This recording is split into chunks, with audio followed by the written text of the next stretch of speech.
Assalamualaikum warahmatullahi wabarakatuh. Pagi ini saya nak habiskan muka surat 77 sebab saya kena semak balik yang katanya semalam tu dah dibaca. Kutipan pada pagi ini kita masih lagi khas untuk selebihnya itu khas untuk imam tarawih kita. Jadi kalau boleh tuan-tuan bantu bagi lebih sikit. 10 Ramadan terakhir ni dia kena lebih belaka kan, jangan semain tahajud je lebih. Baik, ada pun 3 perkara yang menghapuskan dosa adalah menyempurnakan wudu meskipun cuaca amat dingin. Yang kedua, melangkah kaki untuk solat berjemaah. Yang ketiga, menuju tibanya waktu solat yang berikutnya setelah menunaikan solat. Baik, kita dah sentuh dalam tazkirah tarawih 3 benda dah kita sentuh yang menyelamatkan manusia daripada siksaan Allah. Ada 3 perkara yang merosakkan dan 3 perkara yang meninggikan darjat. Akhir sekali 3 perkara yang menghapuskan dosa. Jadi 3 perkara yang menghapuskan dosa ini, nombor satunya menyempurnakan wuduk meskipun cuaca amat dingin.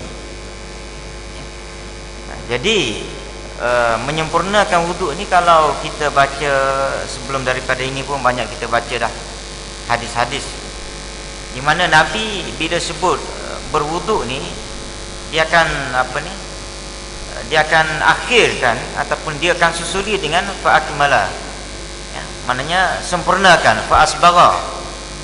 Maknanya di sini kenapa Nabi sebut benda ni? Nabi sebut benda ini bila berwuduk itu, Nabi sebut juga maknanya sempurnakan, sebab ramai orang bila dia berwuduk, wuduk dia itu macam tak sempurna. Jadi seolah-olah Nabi tahu dah bab wuduk ni ramai orang yang ambil wuduk tidak sempurna, bahasa lunaknya tak sempurna. Kalau kita nak sebut bahasa yang terbaik supaya kita ni sentiasa bimbang, kita katakan begini, maknanya ramai orang yang tidak sah dia punya wuduk dia. Jadi biar berasa bimbang sikit.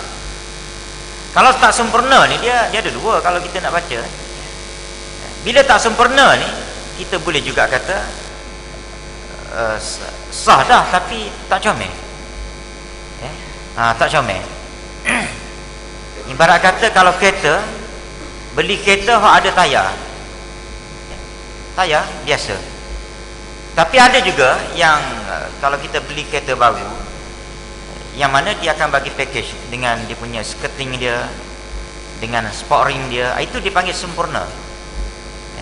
Kalau kita nak kata lagu tu, maknanya okey lah, air sembahyang yang kita ambil selama ni betul, cuma tak comel aja.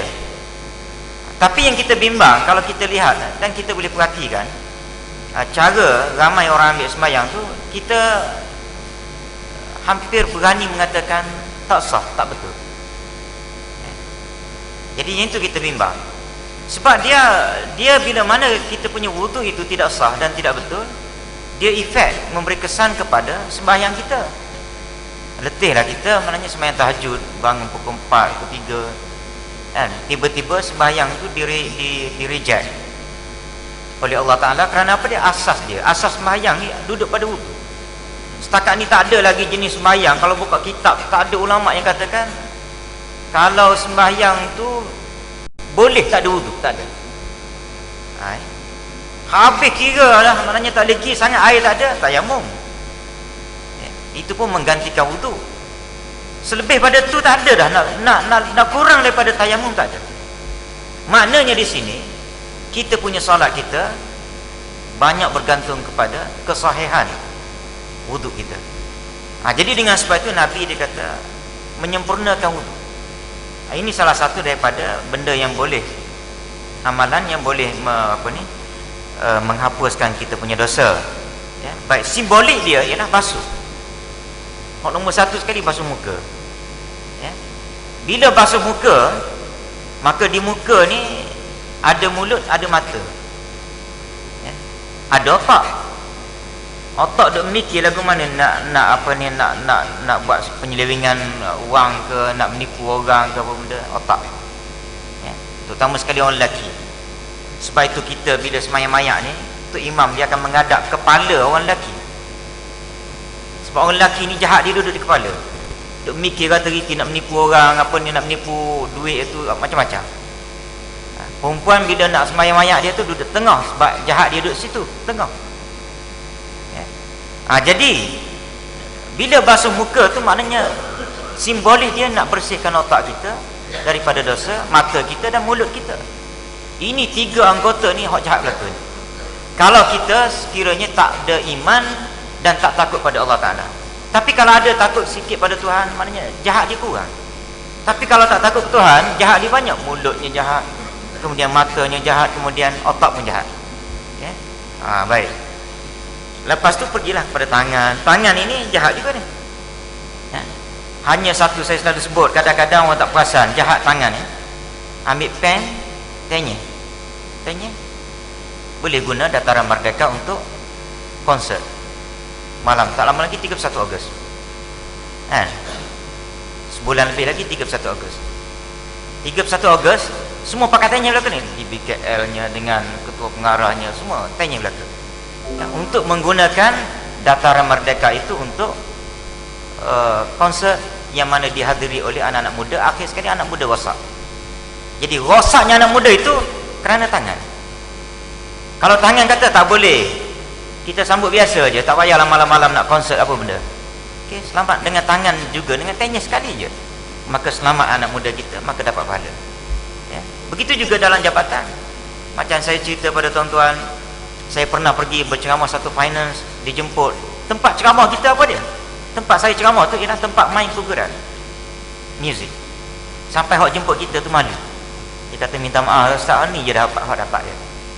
Ya. Jadi hak menganjur tu dapatlah pahala. Tapi maknanya yang owner tu sendiri ataupun board of director ke atau chairman dia ke membenarkan benda tu ada dalam tu. Tak salah main kuburan ni pun. Asalkan maknanya orang panggil ada tata susila dia, jangan campur lagi perempuan. Tetapi kalau sekiranya hak tu boleh buat, tak boleh ke buat satu surau, satu bilik tempat ceramah, sama-sama tanya ya. Tanya membenarkan ada bilik kuburan, tanya satu lagi, okey, satu bilik kita gunakan untuk surau dan aktiviti agama. Kan cantik macam tu. Baik. Dan lain-lain lah tuan-tuan ya. Kaki pun lagu tu juga, okey. Melangkah kaki untuk salat berjemaah. Ini pun boleh menghapuskan dosa seperti yang kita maklum. Sebab tu kita datang ke masjid, tak kira lah mari dengan kereta ke apa benda, serupa belaka. Pusingan tayar itu pun mengganti kaki kita, akan menggugurkan dosa kita. Dan yang ketiganya ialah menunggu tibanya waktu solat yang berikutnya setelah menunaikan solat. Okey, hak ni dia ada beza sikit. Orang mari awal tunggu semayang, itu orang yang jaga semayang. Ya. Dan kita ni banyak jenis apa dia? Mari semayang setelah dengar azan. Mari semayang berjemaah setelah dengar azan itu orang lalai. Maknanya dia mari itu kerana apa dia? Oh, masuk dah waktu. Dengan tanda dia apa dia? Tanda dia azan. Maknanya kalau tak ada azan, dia tak akan sedar bahawasanya masuk dah waktu asar ke, maghrib ke ataupun waktu zuhur. Maknanya dia berada dalam kategori orang lalai. Dia mari itu kerana dengar azan tu, kategori dia orang lalai. Orang yang jaga semayangnya apa dia? Dia mari tu 5 minit, 10 minit sebelum azan, dia mari dah. Jadi ini kebanyakan kita lah, dan saya pun mungkin sebahagian daripadanya. Tak dengar azan, tak mari. Kan? Kita kira, bukan cerita orang lain, kita kira kita. Ya. Dengar azan, duduk tunggu azan, maknanya kita ni kena peringat. Siapa yang mengingat tu azan? Muazzin. Ya. Bila dengar azan baru mari. Itu jenis orang yang lalai. Hak tak mari langsung, tak tahulah kategori dia lagu mana. Kalau hak mari kerana dengar azan tu pun kategori dia lalai, hak tak mari langsung. Anak tak mana agak-agak. Ya. Wallah. Bismillahirrahmanirrahim. Alhamdulillahirabbil alamin. Wassalatu wassalamu ala asyrafil wa ala alihi wasallam. Allahumma ighfir lana dzunubana wa dzunubana warhamna wa li jami'il muslimina wal muslimat. Allahumma ij'alna minal ladzina yastami'una al-qawla. Sallallahu alaihi wasallam. Dan malam ni kita start dengan kutipan untuk orang-orang miskin di luar bandar sampai habis Ramadan. Dan tuan-tuan boleh kalau beli nak bagi banyak tu boleh bagi pada Setiausaha, ya, ataupun pada saya sendiri pun boleh, bendahari kalau tuan-tuan kenal.